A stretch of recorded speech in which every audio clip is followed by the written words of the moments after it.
Pardon me for interrupting, but I have 7 o'clock for our April 2023 meeting.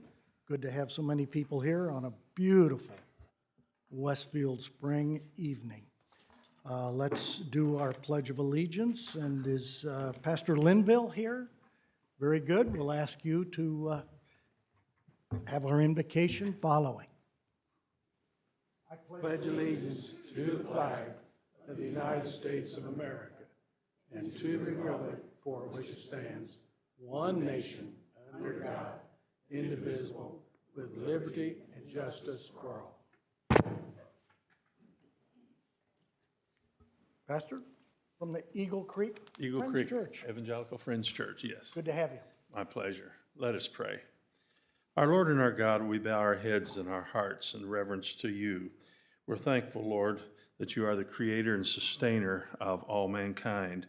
And we pray, Lord, that you would give guidance and control the thoughts and the minds of those of this auspicious body so that individuals that live here and those that would pass through our borders would see the hand of God directing the concourse of this business and the implications that are because of the work of this auspicious body. I pray, Lord, that you would have your sweet right of way, and I pray that you would help each and every one of us to live for you, to love you, and to honor you, and to stand before you with a clear heart and clean hands one of these days. May your will be accomplished, Lord, and for all this we pray in the precious name of Jesus. Amen. Honorable Mayor and council members, may the wisdom of God descend upon you, and may God give you peace. Thank you so much. Mr. Johns, would you care to run the meeting this evening? I can do that. Kim Strang, would you note the presence of a quorum, please? Troy Patton. Here. Joe Edwards. Here. Scott Willis. Here. Scott Fry.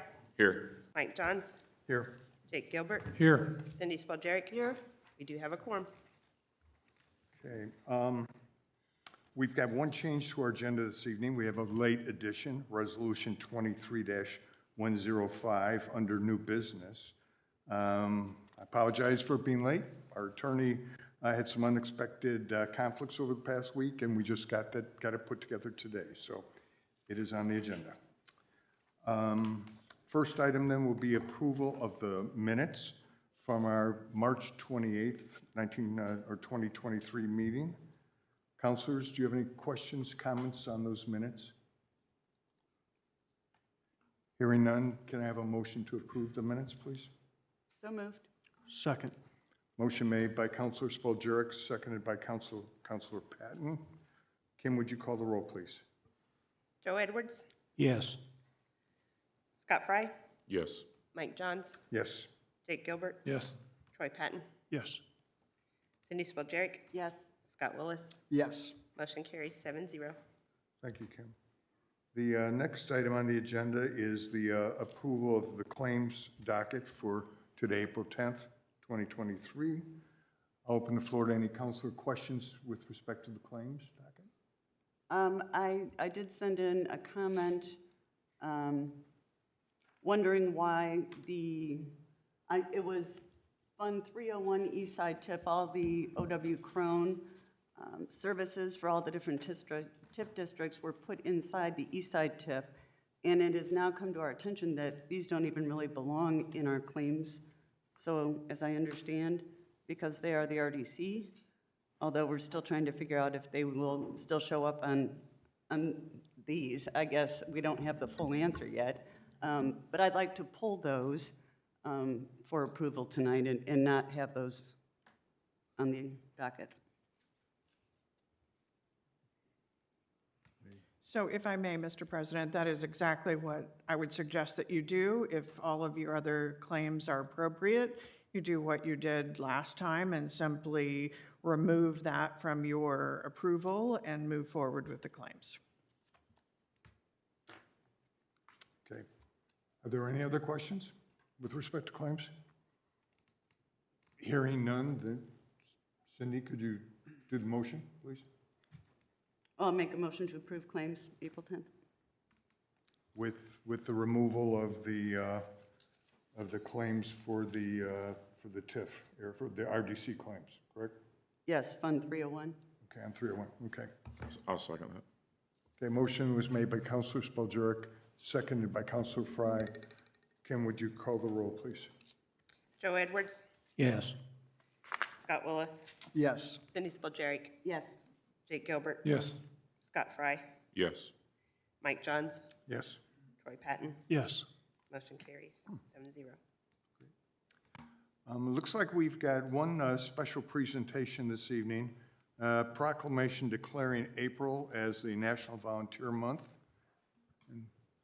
Mayor Cook? Thank you very much, Mr. Johns. Ms. Arnold, would you join me as our Chief Volunteer Officer? We do this every April to recognize the literally hundreds of volunteers that it takes to put this city together, from everything from our nonprofits with Open Doors and Heart and Soul Clinic, our youth assistance, Student Impact, and of course, all of the events, Ms. Arnold, that you put together throughout the years literally takes hundreds of volunteers, does it not? And like the Colts camp, kind of give us an idea. How many volunteers do you think you put together over the period of a year? Over the period of a year, probably close to 700 volunteer shifts. 700. Most of them are from Westfield, but especially when it comes to Colts camp, we get people from all over the area. We do. Good. Well, simply, this has been designated, and we're going to do that, is Volunteer Appreciation Month in the city of Westfield. And we always are committed to encouraging volunteerism. And it says here that over 12,000 hours of volunteer service have been completed since 2017 through Westfield Welcome, which you run here. So thank you so much for doing that. And there we proclaim this as Volunteer Appreciation Month. Thank you. Thank you. There you are. I appreciate it. Okay. Keep them coming.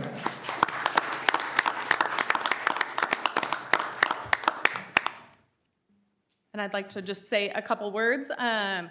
For the end of the month, on April 26th, we are putting together a nonprofit meet and greet that will take place at Grand Park.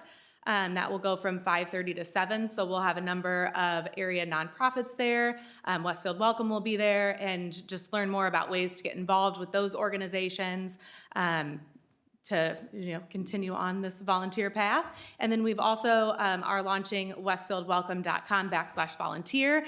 That has a kind of a one-stop shop on all of the nonprofits that serve Westfield. They might not be housed in Westfield, but they serve Westfield residents, and then their volunteer opportunities that they offer. So we get a lot of questions when new residents move to town on how to get involved within the community, and everybody has a little bit of a different passion that they might have, and so we kind of put everything into one resource where people can learn how to get involved, whether it's through us or through other organizations. Wonderful. Thank you. A quick kind of special announcement. We have a couple in our midst that show up at almost every council meeting. They throw me for a little loop this evening because they're usually sitting here. Mr. Tama Michael, you were in their seat, by the way. Mr. and Mrs. Gott, would you please stand up just a second? They were awarded some very special recognition by Ann Poindexter from the city council attorney, who took it upon herself to recognize these residents. You live right here on Penn Street, is that right? No, not even? Okay, and they're here almost all the time, keeping an eye on us. I don't remember you ever yelling at me or anybody up here. So, but you do that when you go home, I get it. Well, thank you so much, Ann. Thank you for that recognition. That's very special.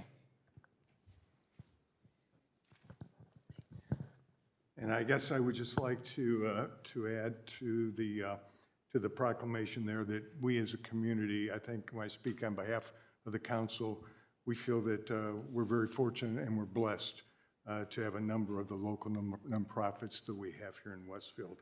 and we would like to encourage all Westfield residents to attend the meet and greet and to learn more about the volunteer opportunities that we have in our community. So, moving on then to old business this evening. We have one item under old business. That is ordinance 23-02, the Urban Apples PUD amendment. This item had a council introduction on March 13th. APC public hearing was held April 3rd, and it also received a favorable recommendation from the APC on April 3rd. It's up for consideration this evening, adoption consideration. And I think that Lauren from our Community Development Department is going to give us just a quick overview of the ordinance. Thank you, Mr. President. You essentially covered it. For the record, Lauren Gillingham, Community Development Department. The item before you is the adoption of an amendment to the Urban Apples PUD. The item pertains to extending deadlines related to the completion of building improvements and installation of landscaping and other items along Spring Mill Road.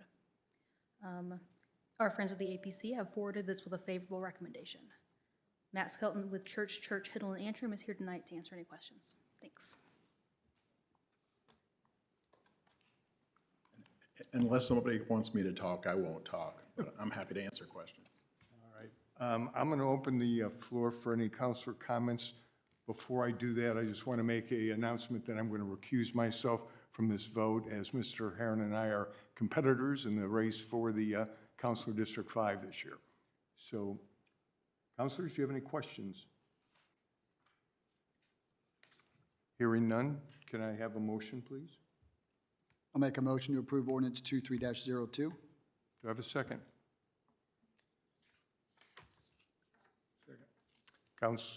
A motion was made by Councilor Willis, seconded by Councilor Gilbert. Kim, would you call the roll, please? Yes. Scott Willis, Yes. Cindy Spillier, Yes. Jake Gilbert, Yes. Scott Fry, Yes. Troy Patton. Yes. Motion carries 6-0, 1 abstain. Thank you, Kim.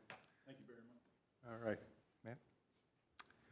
Matt. Moving on then, our first item under new business is Resolution 23-105, approving a road cut on State Highway 32. It is being introduced and up for adoption consideration this evening, and Jonathan Nail is going to elaborate on this issue. Yeah, thank you. For the record, John Nail, Director of Public Works, City of Westfield. This is a curb cut, a road cut on State Road 32 approval in regards to the Spring Mill Center development. That's at the northeast corner of Spring Mill Road and State Road 32, just north of the Mire there on State Road 32. Per the 32 overlay zoning, the developer needs to come to the city council for approval of road cuts on State Road 32. And there is a right-in, right-out being proposed for this development there on the north side of 32 that does need council approval. You can see from the exhibit the right-in, right-out there in the middle. And I will point out that NDOT has reviewed this already through their permitting department, agreed that there are no safety concerns and have permitted it. My engineering department has also reviewed this and agreed that there are no safety concerns with this right-in, right-out in question. I do want to point out that this right-in, right-out does have a median already present on 32, so if someone was trying to attempt to make a left, they could not because the median is there. So you won't see some of the issues that we had prior to the NDOT median project there between Oak Ridge and Wheeler Road. So with that said, we have reviewed it. We have no safety concerns, but it does require council approval for a road cut on 32. Be happy to answer any questions. Councilor, questions? This is a right-in, right-out. That's correct. On the north side of, okay. No left, it's going to be hard to make a left coming out of there. Correct. There's a median that would prevent a vehicle from making a left turn to go eastbound on the State Road 32. Okay.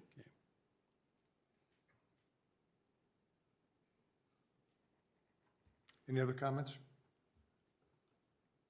Councilors, do I have can I have a motion regarding Resolution 23-105? Motion to approve. Second. Motion made to approve by Councilor Speljeruk, seconded by Councilor Willis. Kim, would you call the roll, please?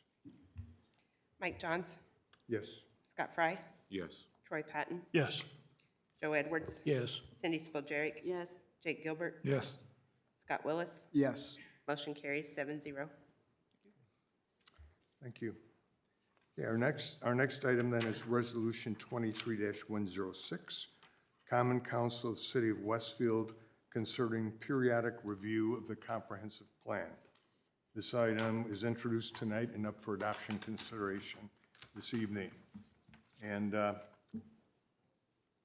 I was probably one of the counselors instrumental in bringing this forward, so let me give a quick synopsis of it, and then we'll answer questions and have comments. During the last several months, I've received several requests from residents to review and update Westfield's comprehensive plan and thoroughfare plan. In response to those requests, I have asked our attorney to review Indiana's requirements for updates. I've discovered that there is no statutory requirement mandating how frequently a thoroughfare plan or comprehensive plan must be reviewed. But it would appear that the general consensus and best practice among communities is to review such plans every 3 to 5 years in order to make sure that the plans remain consistent with the growth and development of the municipalities. The statutes themselves primarily address the process for adoption of the comp plan. Much like the budgetary process, the City Council has limited involvement in the development of the comprehensive plan. Most of that work is done by the Advisory Plan Commission and Community Development Department. Once they have reviewed and updated the plan, it is then brought to the City Council for final approval. Ultimately, the updating of the plan, the comp plan, and the thoroughfare plan is a collaborative effort. Our purpose tonight is really to adopt a resolution, as other communities have, that will direct our plan to be updated and reviewed on a 5-year basis, every 5 years. So that is the purpose of this resolution, and I'd open the floor to questions, comments. I just have a procedural question first. So part of the process is that the council requests of the plan commission to bring any amendments forward. And it's a pretty short clock, it's 60 days. Is the intent of this to start that clock? If so, you should maybe make it more explicit. And then 2, if that's not the intent, I think, and maybe Jeremy or somebody correct me if I'm wrong, the last time it was amended was 2018, so this 5-year, when would it start, I guess? I just want to kind of make sure that your intent is captured in here. Yeah, it was not my intent to start the clock for a 60-day start here. Okay. It was my intent to start the clock so that we can hopefully make some significant progress between now and the first of the year, so that we would be in a position where the new council and the new mayor would have some input into finalizing the plan, and the plan would hopefully be finalized by the spring of next year. And that was really, because really I think what we want to do is review and update. I don't think we want to create a new plan. And I think it's going to take, but still, even if we just do a review and update, I would suspect it'll take six-month process. Yeah, that's correct. And we'll need to have the APC, the RDC involved in it. And again, a collaborative effort. But I think it's probably time, that we probably can all agree, hopefully, to begin the process. I think for me, if I could just interject for a second, I think the important thing is making sure that the funds are there in the budget for next year to accomplish a full update of the plan. And so as we start to work on the budget for next year, I would really like to know that adequate funds are there to accomplish that goal. Which I agree.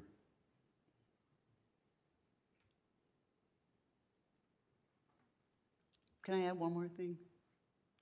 The thoroughfare plan, the Planning Commission, the RDC Council, we have not really been terribly involved in the thoroughfare plan over the years. And, I would really love to see a situation where we had the Community Development Department, APC, Council, and RDC even, be part of an integrated kind of a movement in terms of updating the thoroughfare plan. I think it's best if everyone kind of works on that together, personally. I would agree. Any other comments, councilors? There would be one thing that I would have observed over the years is that we develop from the far reaches in, and part of the reason for that is the expense of land, the cost of the land, and we need to have some incentive to do a better job of inside out than outside in my opinion, because all this does, it puts pressure on the outer rural areas to develop more quickly. And then you have this space that you have to fill in. So that's something to consider, I think.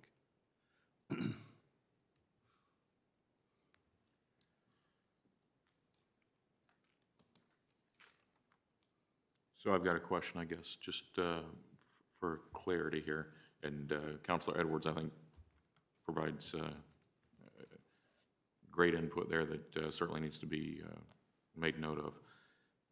As Councilor Spalgeric referenced, we need to make sure we've got this in the budget. Is it the intent, and should we button this up a little bit to say that, again, I think the 5-year term, every 5 years, I think that's a great concept, and I think we need to move forward with this. Should we tighten it up a little bit by adding that the first update be budgeted and occur in 2024? Does that put a nice, little detail here that seems to be missing? I agree with that. Councilor Willis, what do you think? Yeah, no, I have no issues with that. Kevin's sitting right there, and I'll tell you something, undertaking a full review of the comprehensive plan might very well be more than a year's work. I'm just being honest there. It depends on how it's done, if we involve consultants, exactly the extent of what is going to be done. So just so, I don't know if we should say completed by 2024, because if there is a new administration, a new council, and then we put this on them too, it might take longer than a year. I think just initiating it in 2024, funding it in 2024, but I would hesitate to put an expiration and date on it as well, because we're gonna have an awful lot of new people in new positions next year, and I don't think that's fair to put them on that kind of timeline. So I think if we include a start date, I think that's going to be imperative. I certainly think that's a reasonable expectation to say, hey, we can start it in 2024. I think without a start date, this is going to kind of fall the way of most things, that it kind of gets put to the side because there's other business going on. I'd suggest that we might want to have a start date of July 1st this year, with the idea that it gives community development a chance to start the preliminary planning. I mean, it may finally kick off in the late fall, but Kevin, can we have your thoughts? Ramp-up time, what are you looking at? No, thank you for asking. That's a good question. I don't know. I guess I'd like clarification what the expectation is and what the scope of this would be for this first round before I can commit a date. But yeah, we can certainly start our review, whatever that looks like, probably later this year. I don't know if I can commit to July. A lot of that's going to be dependent upon filings. We're not necessarily set up to do that right now. I think we're moving towards being ready to work on that next year. I think we're in anticipation of that. But if there's some things that we can do in advance, I think we certainly will.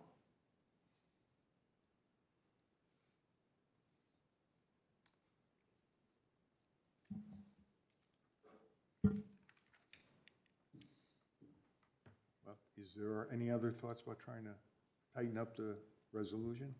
At this point, we have a resolution basically saying that we're going to make an attempt to update our plan every 5 years. We don't really have a start date. Counselor Frye, do you think of the start date of? I don't want to spring unnecessary burden on Kevin's department right now. If you feel confident that that's something we could start at the end of the year, so that we hit 2024 with a rolling start, I think that'd be great. Yeah, we can make every effort to that. Again, I mean, there's a lot of questions I think that still need to be asked and answered before we can fully jump into this, but yeah, there's some things we can do on the front end, I think. Well, I guess what I'd like to see us do, if we could, is to pass the resolution this evening, so we have a goal and objective in mind, and then kind of put the ball in your court, Kevin, and ask you to come back to us sometime in midsummer with some ideas as to how you would go about doing it and how detailed you think it should be, and give us some guidance. Part of what we're gonna need to know is what the budget. So to me, the exercise in this is to hear, I mean, are we hiring consultants? How much money? What is the scope, so forth and so on? So before we, I mean, in terms of starting in July, I mean, I don't know if we even have conceptually, if the start is, we're gonna start researching, what will it cost us? What is the timeline? What consultants do we need? What are we wanting to get out of this? Are we doing the entire thing or parts? Are we piecemealing it? So in terms of codifying a start date, to me, this is a 2024 project where, led by Kevin, maybe we get feedback on costs, timelines, what are some things we're looking at to make sure we fund it properly based on our budget. Kevin? Yeah, we can certainly prepare some timelines, maybe a couple different options. Provide a scope. I mean, again, I think this is all going to be driven by the scope of this project and how deep or not we go into this, and that will certainly affect timeline and budget. Right, and that was my thought of midsummer, going along with what Council Gilbert says here, is the fact that we'll be in the budgetary process, and we're going to have to finalize our budget at the end of October. So we probably are going to need some guidance, obviously, probably toward the end of summer. We're happy to put together something that will give some recommendations. Cool. Could we use one of our planning workshops perhaps to undertake some of those discussions about scope? That's a good idea. Yeah, so scope is usually informed because the process starts with the council, is kicked to the APC, that's where that 60-day clock, the APC can ask for more time. And then usually there's a consultant that runs kind of an outside game, getting folks involved from the community about what is needed, where it's going, vision, those kinds of issues. So I think that's an appropriate place to start anyway, Councilwoman, is the APC to kind of start the scope discussion. Yeah, and I believe almost all of them have been through the formal citizen planner training and everything else, so I think it's a good idea. Yeah. Can I do I have a motion then?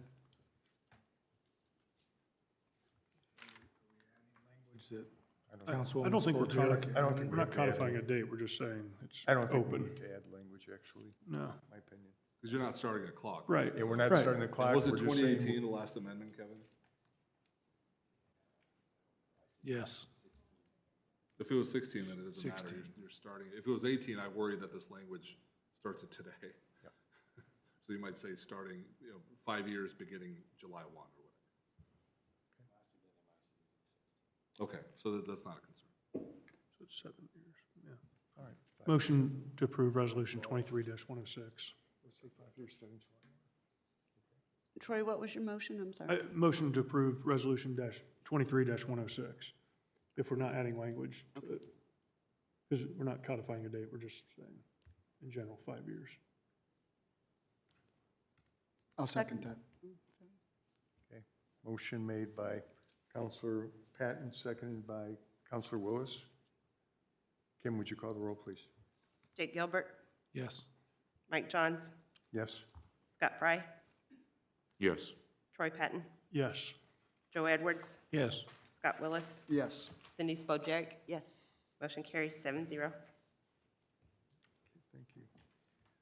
The next item on our agenda is introduction of ordinance 23-03, Wheeler Landing PUD Amendment Wheelhouse Phase 2. This has a council introduction this evening and APC public hearing scheduled for May 1st. I believe Caleb Burness from our Community Development Department is going to provide us insight in this project. Good evening, President, members of the council. For the record, Caleb Ernest, Community Development Department. Before you is an amendment to the landscaping standards of the Wheeler Landing PUD District. The proposal suggests using the proposed landscape plan in place of the landscaping standards for this project. The proposal for the property generally located at the southeast corner of Grand Park Boulevard and Virginia Rose Avenue. This project is proposed just west of the existing Wheelhouse apartment project under construction and at the southwest corner of Wheeler Road and Virginia Rose Avenue. Representatives of the project are here and available for questions, as am I, should you have any. Thank you. Thank you, Caleb.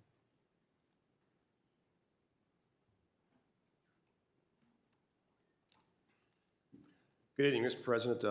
Members of the council, for record, my name is Andy Word, land use professional with the law firm Churchill and Antrim with offices at 116 North Union Street here in Westfield. Here tonight on behalf of our client, J.C. Hart Company. With me in the audience is Johnny Hart, Todd May, Chandler Sturgis, all of J.C. Hart Company, also our design engineer, Alan Fedahagich of Kimley Horn. As Caleb mentioned, we're before you tonight seeking an amendment to Wheeler Landing PUD. We're before you now with the second phase of what we're calling Wheelhouse Apartments on the Monon. As Caleb mentioned, we've got the first phase, which is 214 units under construction as we speak. The second phase, just to the west, will be 148 units on approximately 5.5 acres. We did obtain a 50% reduction in landscape material in phase 1. So that's number of plants, not the area that's required to be landscaped. The reason for that really had to do with less about meeting the ordinance standard, but just the fact that the plantings were tending to crowd each other out, according to our landscape architect. I can't speak to whether that's an ordinance flaw or just the way our project was designed. Nevertheless, we are seeking a similar waiver with phase 2. Our design professionals have kind of played around with several different layouts. We've landed on a plan that reflects a 25% reduction in tree quantity and 50% reduction in shrub count. We believe this is a good design, not only addresses the crowding issue, but also keeps things consistent with between the two phases. We're pretty far along in the design for phase 2. In fact, we plan on filing our detailed development plan by the end of the month. Architectural elevations will match or complement buildings in phase 1. Pretty nice layout. We've got this very pedestrian oriented. We've got a walkway with bollard lights leading to a patio with grills, fire table, gazebo, just little features that add lifestyle quality as well as the outward appearance. Going to stop here and let you comment. We're happy to answer any questions you might have. I just have, Thank you. sorry. No, go ahead. I just have a real quick question. So in this design, I think there's an older design, I can't remember the date, but does this design show the 50% reduction? Because the other one looks similar, like it's the same amount of plantings. This one does reflect the 50% reduction, yes. It's actually a 25% reduction in trees and 50% reduction in shrubs. I mean, that would make the other one like a forest, right? Percentage-wise, we're actually, because the first phase, we got a 50% reduction on trees and 50% on shrubs. So we're actually putting in, percentage-wise, more trees on this phase. Okay, That's and just the way then the design lesser on the laid out. next one? And 25% less on the next one? 25% less than the city standard calls for. Okay. So phase 1, we got 50% reduction on trees and shrubs. Right. Because of the way things laid out. Yep. Phase 2, now we're asking for just 25% reduction from the city standard. We've been able to find places to put more trees without the crowding effect. I hope I've stated that right without confusing everybody. Yeah. So if the answer was no and you had to find some place to put those trees and those shrubs, what's the likelihood you could do it? We can do it. In fact, we have laid out a plan. It just, again, according to our landscape architect, those things within 2 or 3 years are going to start crowding each other out. We're going to be Right. in the replacement mode, and that's problem number one. And problem number two, we've got kind of the imbalance between the two phases. And from No, I get that. appearance It's sake. like landscaping at home, right? Like everybody puts in a bunch of box shrubs and then after 10 years, it looks like you have to rip everything out, right? Because Yeah. it looks like a jungle, right? Okay, I was just curious because I mean, I started thinking about it and I just kind of went back and I thought, well, the other one must have been a forest then. I mean, right? I mean, so, Yeah, again, percentage-wise, we've actually found room for more trees on this one. yeah. I know we've had a lot of trees being taken down in certain areas. It's had a lot of pushback from residents, and rightfully so. As it goes into APC, maybe what might be beneficial for those that are going to be making that decision is to have your landscape architect either show up for the question and answer portion or provide a statement on exactly what the repercussions would be if the plan wasn't altered. Just food for Do that. thought. Certainly, it's a good suggestion. I would assume we'd have a pretty robust discussion on this at the APC, so, yeah. So I mean, I want it to look nice. I'm just curious. I mean, really just like what Scott said. I mean, getting a lot of emails and a lot of people that are very upset about, the clear cutting of trees and I just want to make sure that we're, If this is truly what's best, is there another place in the city that the trees that you're not planting could go to benefit the city? So if the standards of the city, for whatever reason, whether it's design flaw or ordinance flaw, as you brought up, but if it's just truly best for not to do them, it would be interesting to know, could we benefit the city in another way? These trees go around the new fire station, these trees go somewhere else, as a donation to the city. I think we would be open to that. I'd have to check with my client, but that's, it's my understanding that this is not a cost issue. It's really just how we Sure. want this thing to look and to be sustainable over the long haul. that'd be great. So I don't have that spot, but maybe someone from the city, I don't know if that's something, just an idea that maybe shows that, hey, J.C. Hart's not trying to pinch pennies on trees. We'll actually buy the trees and plant them somewhere else, and it may benefit another place and this place. I think that's a great idea, Jack. Can I offer one bit of, I don't know, just it's years of experience with this stuff? Our standards for the MF2, or actually any of our MF, when you look at it, were developed more for a suburban feeling kind of apartment complex. And so those relevant standards don't necessarily translate to some of these more urban feeling projects where we have a lot more higher intensity kind of use on the parcel itself. So it's just something to think about sometimes when we get these requests, that it really is almost impossible for them to do that. You look at a place like at the Bridgewater Apartments where they're all spread out and there's plenty of room, and you can do a lot more with the landscape. But when we have these projects that have a much more dense urban feel is when we run into these problems. Just wanted to let you know. any other questions, comments? One of the things I've noticed over time is the quality of tree selection. I mean, the number of trees doesn't mean much if they're hawthorn trees, like you look now out through the woods and you see all these white trees, and now we're trying to get rid of those. When I was a bit younger, why, there were elm trees, and they made a canopy over the street. And before that, I don't remember any chestnut trees, but the American chestnut is coming back, and they may not fit in this situation, but the quality sometimes is more important than the quantity of what you're putting in. I understand. And it sounds like you're talking about street trees, which we will have some street trees along the edge, outer edges of this, but sometimes that can also be affected by the what's available out there at the tree farms.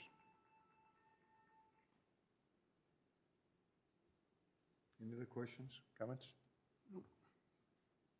Okay, well then, Andy, we look forward to seeing you at the APC and back at the council. Thank you, appreciate the feedback. Thank you.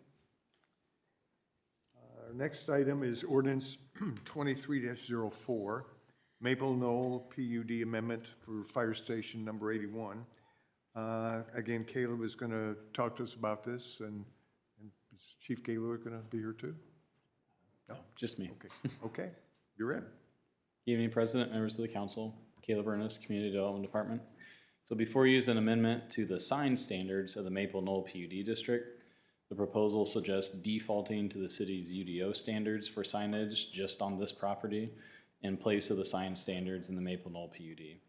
The proposal is for the new fire station located generally at the southeast corner of Ditch Road and 171st Street.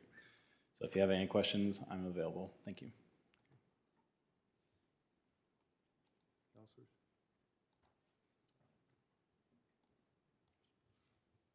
Hearing no questions, we will look forward to seeing you and at the APC meeting. Next item, ordinance 23-05, the Trails PUD Amendment 4. This item is up for council introduction this evening. APC hearing, again, will be on May 1st. And I believe that Caleb is going to also introduce this item. Thank you, President. For the record, Caleb Ernest with the Community Development Department. The item presented before you this evening is an amendment proposal to the Trails PUD, originally approved in 2015. The amendment proposal outlines an increase in the maximum number of dwelling units and the maximum number of dwelling units per structure, respectively, to a total of 375 units, which is an additional 75 dwelling units more than the original permitted amount. The subject real estate is located south of 175th Street and east of Oak Ridge Road on approximately 11 acres. Birch Dalton, the petitioner, is here tonight to provide additional details of the proposal. He's available for questions, as am I, if there are any for staff. Thank you. Thank you. You put up the concept plan. Birch Dalton from Edge Rock. Before we jump into this, two good tree stories. Cindy Spalderic brought to my attention that a piece of property, we have a 200-year-old tree, which she insisted that we save before, so we agreed to do that, but she brought that to our attention. Two, I emailed each one of you today something very, very cool. We set up our first pickleball court inside Grand Park Event Center. I encourage everybody to come out and look at it. I sent you a video of it, but the Grand Park staff did a heck of a job putting up the subfloor. On Thursday, we have the APP coming to town. That's the Association of Professional Pickleball. And if you watched TV a week ago, CBS had McEnroe and Agassi playing pickleball. So that same group is considering coming to Westfield this holiday season for a New Year's major tournament, 2,000 plus players. So you get a chance, stop out and look at that. But back to the proposal tonight, what you're gonna see is we originally had 300 units on this property, and we have one building to the, what they call Lot 4 to the west, and now Lot 5, we have another building coming in. We're asking for an increase of 75. We doubt that we get there by the time we put in some first floor commercial use on Lot 5. And then also we're putting in a public dog park, and you'll see in upper left with dedicated parking, and it'll be a very nice fenced in program area for a public dog park. So the purchaser has asked me to increase the unit count in the event that they need it, And then also, as we go through the workshop, the building on Lot 4 to the west has not changed substantially, have all the amenities that are required, and we'll bring in some elevations for Building 2 on Lot 5. This project's kind of have been a little bit of a hairball due to litigation, which is kind of coming to a conclusion this year. So the purchaser's anxious to get this teed up and take advantage of what is probably the prime living property in the area with the Midland and the Modown. So with that, I can answer any questions tonight, or I'm sure as we go through APC, a lot of good work will come out of those workshops. Thank you, Birch. Councilors? Hey, Birch, I just have a question, and you don't have to answer it tonight, but, you know, when we look at apartment complexes, you know, I mean, throughout the city, and let's just say, you know, you had 100 units, and I'm modeling out financially, you know, what those 100 units are gonna justify as a value for those apartments, and what can be charged in those apartments. You know, I would presume that if somebody then came back and said, well, instead of 100 units, you know, we really need to get 150, because otherwise it's not financially feasible. The one thing that just in my mind, the first thing that I hear is that it's not financially feasible, because and now we need 75 more units. And the only reason I say that, and I'm not saying that's the case here, but I'm saying this because it's not what happens when it's built, but it's what happens when it's built 5 years after, 10 years after, and 15 years after. Because if we have an apartment complex that now all of a sudden needs, you know, 20% more units to make it financially viable, then I'm starting to think, well, I mean, we may have some pressure on rents, we may have pressure on people to live there, we could do all kinds of different things, and then all of a sudden, I mean, it just snowballs into other events. Now we need to hire maybe, I'm speculating, of course, but I mean, you know, okay, now we need to hire another police officer because now it's turning into, we have to lower rents to get people in there to make it financially viable, et cetera, et cetera. And in my mind, I always think the best laid plans are always addressed up front. And now if you're coming back saying you need 75 more units, or somebody needs 100 more units, or 50 more units, I'm like, did we not plan that out? I mean, whether it be the interest rate environment today, tomorrow, or in 5 years. Yeah, just something to think about. No, I agree, and the reason this has come down this way, if you go way back to the original PUD when we had 300 units, they were more garden style, you know, like 7, 8 different buildings stretched over it. And counselors at the time, the mayor, the planning people just, you know, they wanted an urban look to it. And so we backed off of that, and Lot 4 was the urban style apartment. In Lot 5, I was trying to reserve for, you know, a commercial application, a Big Woods restaurant or something else, but the buyer does not want to put, you know, a single standing restaurant there. They want to put another matching symmetrical building of about 100, 125 units max. So that's why we asked for the increase to 75. We already have 300 approved there. So, Yeah. So 375 is probably not going to be what ends up there. We just know that it won't exceed that. By the time we final design Building 2, using some commercial on the first floor to, you know, take advantage of the Monon, it'll probably be in the 320s, 330s, but it's better to ask for more, get it zoned for more, and then development plan brings it in. But, you know, it's not the feasibility of it other than, you know, we're putting one big building there, 4-story, you know, so, but I get it. I mean, you know, in 5 years from now, you can't really add apartments to a deal. I mean, that's, you know, so you can't do it. And, you know, and right now, I have 300 units approved here. I have some at the Grand Millennium.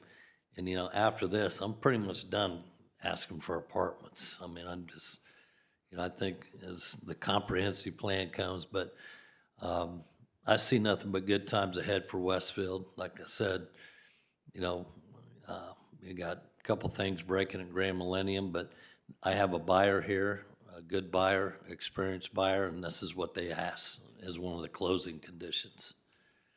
And, you know, I don't have the apartment expertise to do it myself. And so, you know, we got to bring in another developer. And so this is one of their requests. Birch, I got a question for you. So what you're saying is the buyer wouldn't be willing to move forward and come back once they know exactly what they want for us to look at and look at the design and understand what we're approving? Well, I think it's a timing issue. You know, going through our process and the APC, you know, some of that'll get fleshed out between now and adoption. But, you know, I think the initial layout, you know, 375 is a high number, you know, come back. You know, we're only asking for 75, but the timing is the capital markets are still very good for multifamily. I think anybody in the real estate business understands that. Two, that's what's always been planned here, you know, and, you know, because of, you know, litigation and a lot of egos, it's been drug out a lot longer. And quite frankly, you know, the timing's good to do it. I mean, you know, we got to look at inflation, interest rates and all that going up, and I still got a willing buyer to buy it at a price that's, you know, reasonable.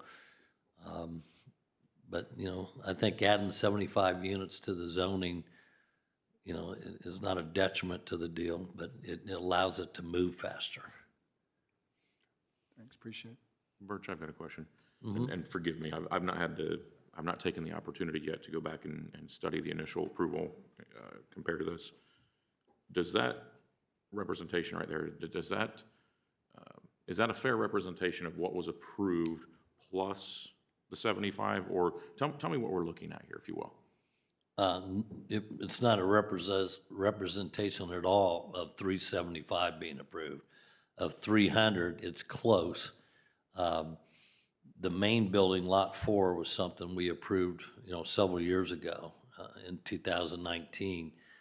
And prior to that, we had multiple buildings, more of the garden style, which I think we all agree was not going to work on this property.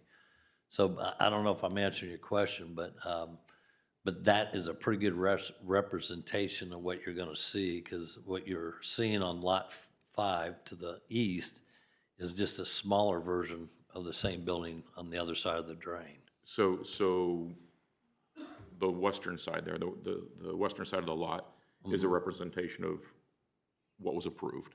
In my mind, and again, my memory's not good, and I have not taken the opportunity to dig into this. I was thinking that was flipped the other way so that the parking was not facing the road. So I didn't know if this was meant as a representation, this plus? There's multiple concept plans that show this one, yes. Okay. And you have the elevations, you know, from the prior approval.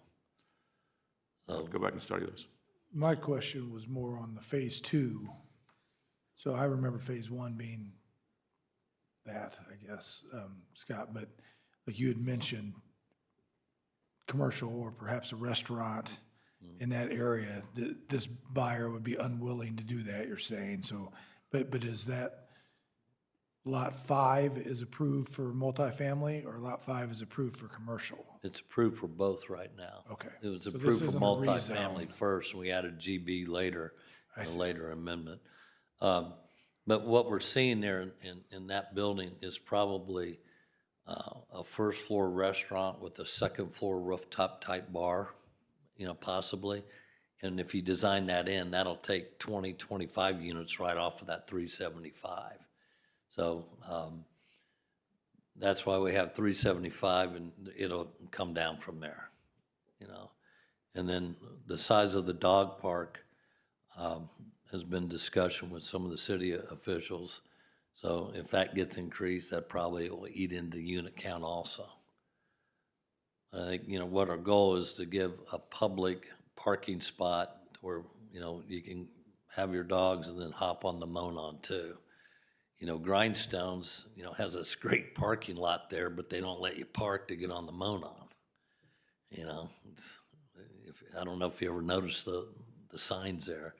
Really, there's very few places where you can park, hop on the Monon, enjoy it, and then come back. But there'll be a lot of details at APC on that building too.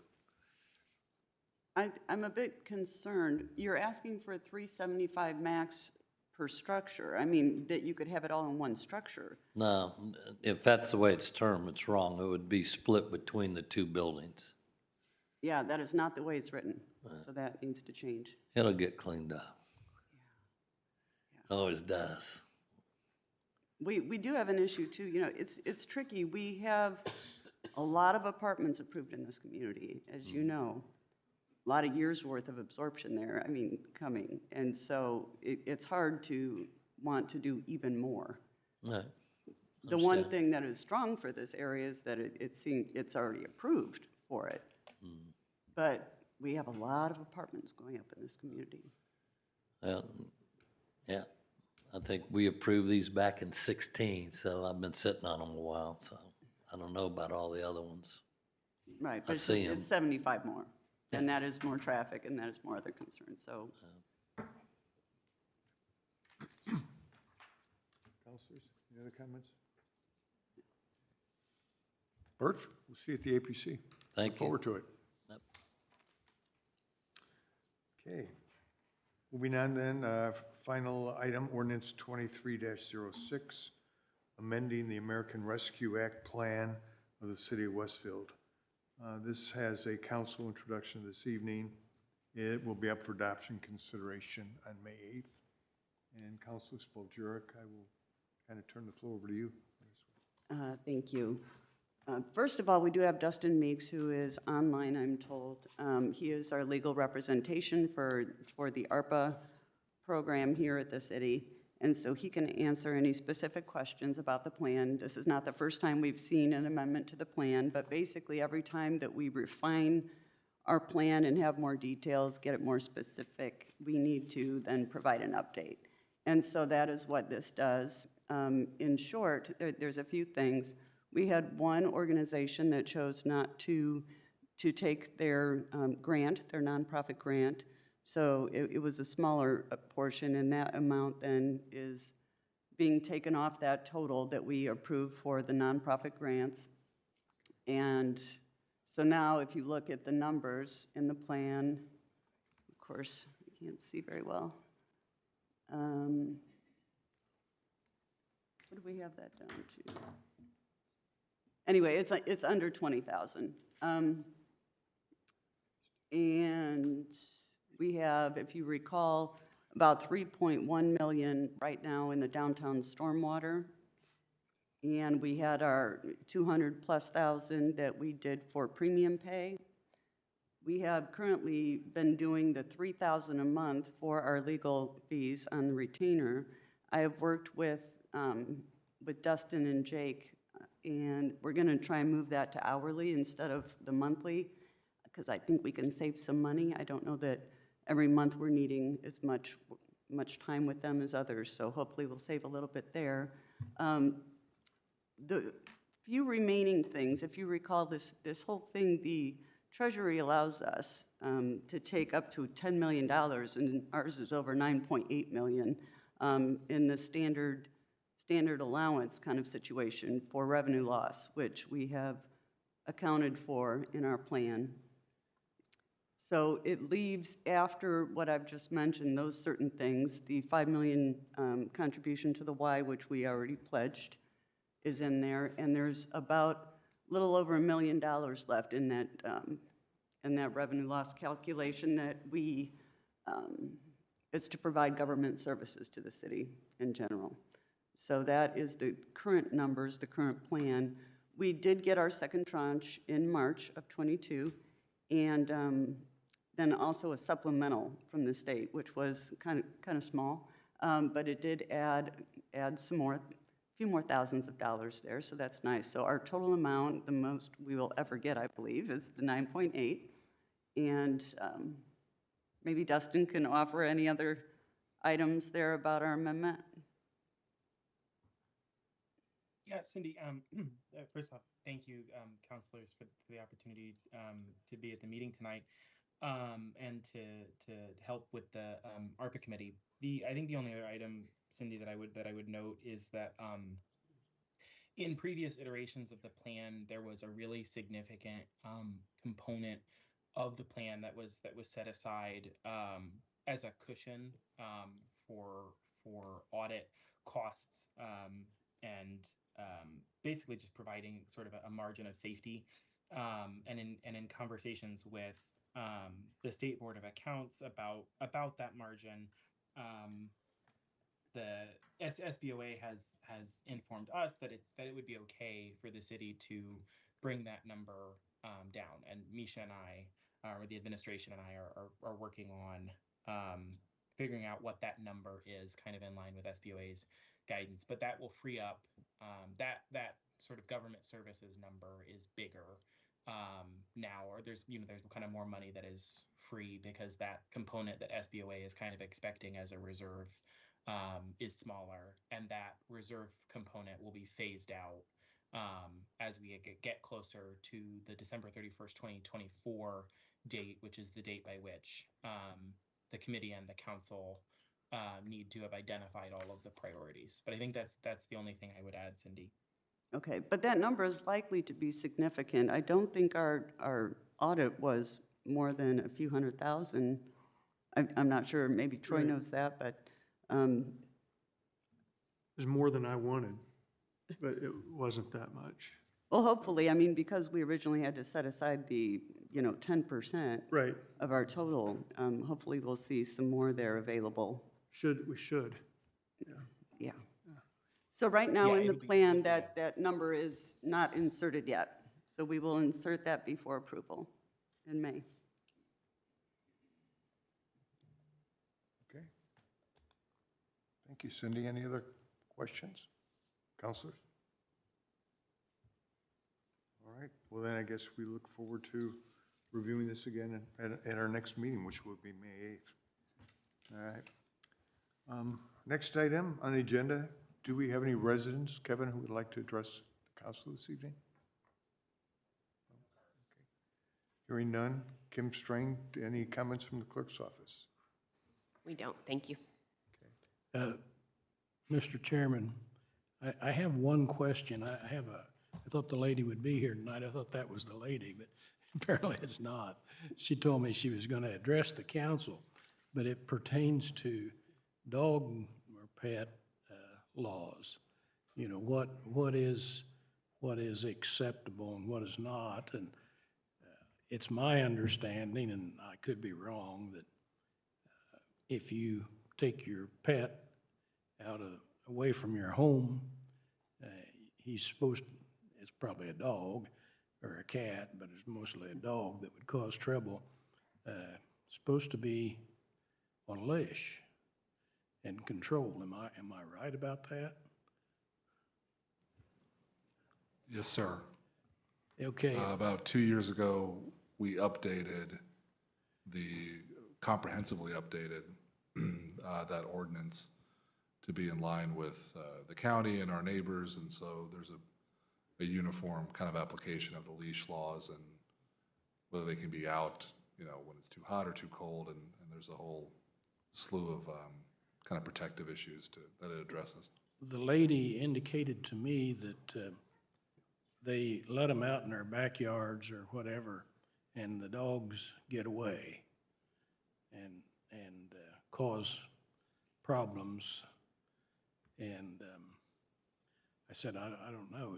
If it's your dog, why, it's your problem, the way it would look like to me. But I take care of this cemetery down here south of town, and they bring them in there, and the first thing they do is unsnap them and let them go. And some of them look pretty fierce, and some of them don't look so fierce at all. But I'll have to call her back and see how bothered she is about it. And sure, I'm happy to send her the updated ordinance too, if that would help. I thought she would be. She told me she would be here tonight, but she's not. Any other Comments? Counselor comments? I've just got a few things, just to kind of prepare for the next Finance Committee meeting. And Caleb, thank you. I've watched your presentation twice. Thank you. Appreciate that. I do have a few questions, and I apologize I couldn't attend that day. But I'll get back to you. But actually, it was really good. You did a really good job on that. Just to kind of prepare, maybe for the next meeting, just a couple questions. I know the fire chief is here. I'm just doing some research on long-term care facilities versus residential, and other safety, fire, et cetera, 55-plus neighborhoods, percentage of runs to those facilities versus other normal residential facilities on a percentage basis. I think Cindy even sent an email today about long-term care facilities, tax. Senior living facilities. Senior living facilities. That's at the state right now. Yeah, potentially. But even beyond that, just trying to figure out from a budget standpoint what our cost is per those communities, and then the tax revenues that we bring in on those communities. There's some actually pretty decent white papers out there from some other communities around the country, and I think it's interesting that although it's great to have those facilities, sometimes those facilities end up costing you more actually than the tax revenues you're bringing in. So it's kind of something I'm trying to delve into a little bit more, just based on Westfield's experience. And then for the budget process, obviously, Jeremy, I want to look at health insurance. I know we started doing that on the Finance Committee meeting for this year from a savings standpoint. And then lastly, I know we're in the process of looking at Grand Park and some things there, but I do want to just put out a quick voice of concern.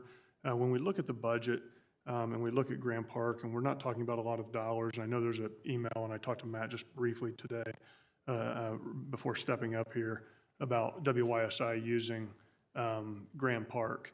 And I guess they declined to use it in March and April. And so I asked Matt, I just said, well, were we charging them to use it? And the answer was yes. So if no one's using Grand Park, I really would like to encourage us as a city to let the taxpayers use it if no one's using it. And if it means putting $15,000 more in the budget next year, then maybe that's what we should do. But anyways, we have those items, but there's a lot of other things. I've already started going through the budgets of last year and looking at different things, and so I want to start delving into that in the next Finance Committee meeting. Councilor Patton, do you know when the next Finance Committee meeting will be? Well, we were going to have one. I scheduled it during spring break this year, which was wrong. So I kind of made a mistake there. So, and then now we have early voting. So I'm guessing we'll do it in May or maybe even the end of April. We'll try to find a time or something that, you know, that's amenable to everybody.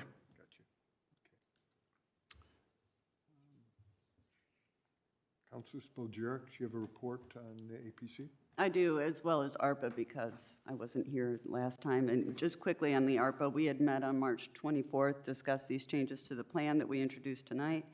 Our annual report is due at the end of the month, and Dustin will be working with us, specifically Misha, I'm sure, to ensure that our report is accurate and timely and gets done according to what Treasury wants.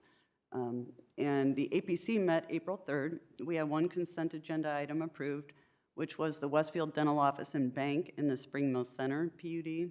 We held 2 public hearings, one for Urban Apples that we adopted tonight, and the other Grand Millennium Center PUD amendment, which has changes to its concept plan and other proposed alterations. And so we expect that back at the APC for recommendation soon. That's it. Thank you. Councilors, any other comments, questions? Hearing none, I have none. Mayor Cook? No? Okay, well then we will bring our meeting to a close. Thank you all for attending.